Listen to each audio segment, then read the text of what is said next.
Lorsqu'on me confiait Parade, c'était pour me rejeter. Hein. C'est ce que les gens ne comprenaient pas. Parade était à un niveau où on se disait qu'on peut trouver quelqu'un pour faire ça.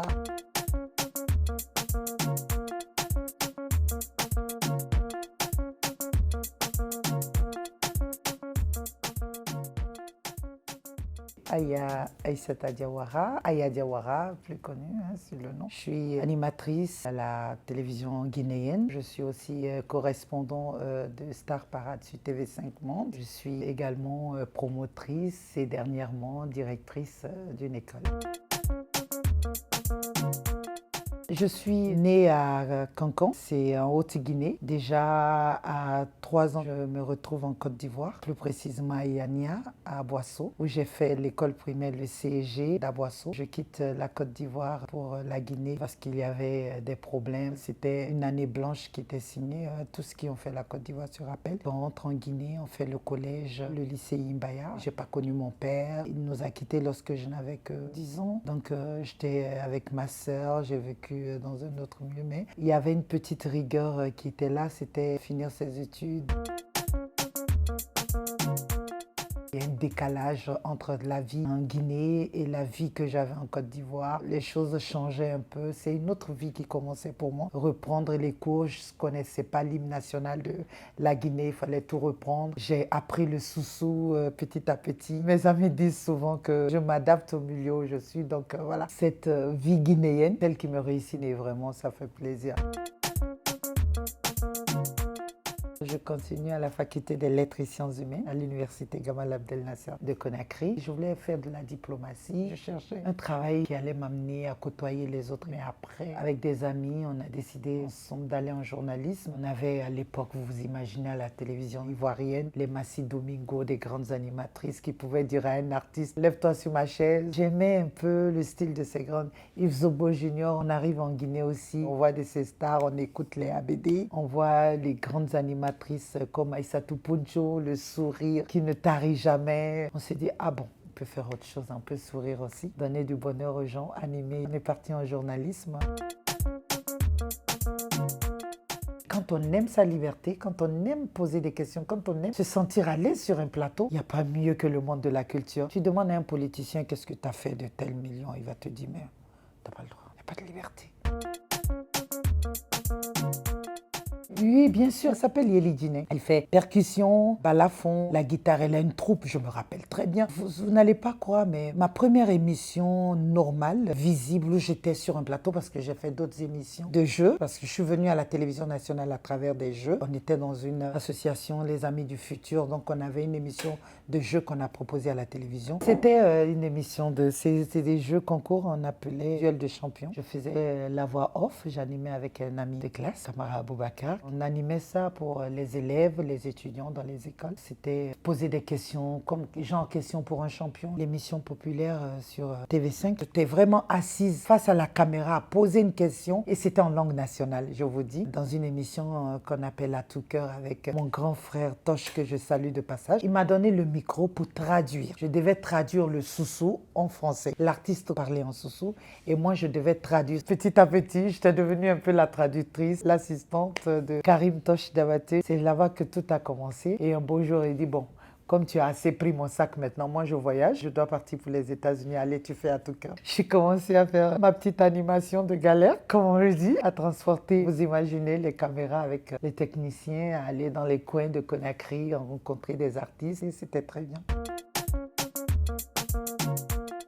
J'ai toujours refusé de comprendre que je suis connue, que je suis une personnalité. Je le répète dans chacune de mes interviews. La starmania, c'est comme cette ampoule que vous avez mise sur le visage. Quand ça va s'éteindre, tu restes dans l'obscurité. Il faut toujours préparer une bougie à côté. Il faut être très attention à ça. Je refuse de croire que je suis connue. C'est mieux, tu vis mieux, tu apprends, tu partages, tu restes humble. Laissez-moi dans ma bulle, là, c'est mieux. lorsqu'on me confiait Parade, c'était pour me rejeter. Hein. C'est ce que les gens ne comprenaient pas. Parade était à un niveau où on se disait qu'on peut trouver quelqu'un pour faire ça. On m'appelle, hein, je n'étais pas prévu que ce soit moi qui présente. Après, on dit, bon, comme on ne trouve personne, on va dire, Aya, tu peux laisser à tout cœur, tu vas essayer de faire Parade pour nous. C'était un essayage qu'on m'avait demandé de faire. Mais j'ai eu la chance d'avoir quelqu'un qui m'a dit, Mohamed Banks Bangoa, qui animait à cette époque, il était en duo. Tu sais où tu vas réussir, où nous on a échoué à faire bouger, c'est si tu vas vers les Guinéens. Et donc on a décidé, l'équipe et moi, de partir à l'intérieur du pays. On a fait beaucoup de régions, Kindia, on a été dans la rue, j'ai été à Kissidougou, j'ai acheté le poisson dans le grand marché de Kissidougou, tout en présentant Parade. J'ai été à Labé, Mamou, et au retour, Farana. Et aussi, le Guinéen se sentait vraiment proche. Et après les voyages, accompagner Sekouba Bambino, premier voyage sur Paris, petit à petit, c'est toute une histoire. Il fallait séduire. Le Guinéen n'a pas de problème, les téléspectateurs n'ont pas de problème. Et quand les femmes t'aiment bien, ah, t'as de la chance. Messieurs sont obligés de te regarder. Parce que souvent, ils sont là, ils regardent leur match. Madame veut regarder ce que Aya porte. L'enfant veut regarder son clip. Donc, il faut essayer de faire tout, les séduire. Je suis la plus ancienne dans l'émission. Ils m'ont supporté. Merci à la Guinée et surtout aux téléspectateurs. C'est un patrimoine que la RTG garde toujours, c'est très important. Parce qu'il faut savoir garder les émissions cultes. Chaque fois qu'il y a un chef qui vient, il te donne plutôt des critiques pour faire encore plus. Il te dit, Aya, la dernière fois, il faut mettre salsa pour les doyens. Il y a un autre qui te dit, ah, la dernière fois, tu as mis trop de hip-hop là. Je dis, décidément, ça veut dire que l'aventure devient chaque jour plus complexe. Si vous voyez mes inbox, c'est terrible. Beaucoup de créations guinéennes, africaines, parce qu'il ne faut pas voiler la face. On a des Guinéens qui sont jusqu'au Gabon, qui sont stylistes, couturiers. Au Sénégal, au Mali, je fais partie des toutes premières à cette ouverture-là sur d'autres pays, surtout des Guinéens vivant ailleurs. Donc quand on s'habille, la première des choses, c'est la promotion du Guinéen, le styliste qui l'a fait. Oui, on pense beaucoup à ça. C'est vrai, un jeune couturier qui vient de commencer. Si tu veux m'habiller, c'est la moindre des choses, je le fais avec plaisir. Si tu veux un petit salon de coiffure, si tu as envie de te faire connaître, je suis à ta disposition. C'est normal. Qui a dit que je battais le record de non-cité dans les chansons en Guinée? Je les adore. Ils me le rendent. Franchement, ça se passe bien avec les artistes guinéens. C'était peut-être les débuts où tu venais de commencer. Quand tu vas voir un doyen, il a souvent des difficultés lui-même à être à l'heure sur un plateau. Mais bon, ça va. Ça se passe très bien. Ils ont beaucoup de respect pour moi. J'ai beaucoup de respect pour les artistes guinéens. Ils savent que je les supporte. Ça fait une dizaine d'années. Je relaie les clips guinéens à travers Star Parade de Bonkana Maïga. Ça se passe excellemment bien. C'est vrai qu'au départ, on allait faire les tournages sur Paris. Maintenant, il a tout l'arsenal à côté à Bamako. Je suis très privilégiée. Ça me permet aussi de faire des émissions avec les artistes maliens. Ils sont surtout exigeants sur la qualité des clips. Souvent, les artistes pensent que je n'en vois pas. Ils veulent beaucoup le naturel, les images du pays.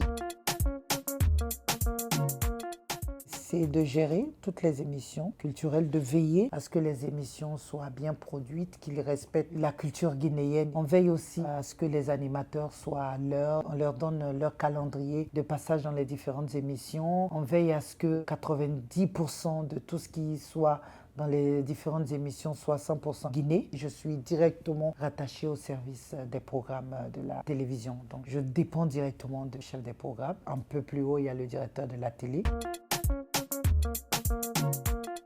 Encore plus épanouie, beaucoup d'ouverture vers le monde, j'ai appris beaucoup, j'ai partagé beaucoup de choses. Je veux toujours garder le cap là. L'essentiel, avec tous les programmes télévisés qu'on a eu à créer, on a apporté des choses pendant des années. On a juste besoin pour le futur, pour ceux qui viendront, d'essayer d'un peu moderniser, surtout la technique personnellement. C'est vraiment une vie à part que je souhaite à toute jeune fille qui veut embrasser ce métier, d'être dans l'humilité, d'apprendre tous les jours, d'aller vers les autres. Dans le respect, c'est très important. Aujourd'hui, il y a un système qui est en train de naître, créer le buzz. Les gens, ils préfèrent se faire connaître par le buzz. C'est des feux de paille. Il faut prendre le temps, les escaliers, c'est très important. Il faut avoir une histoire à raconter dans votre vie.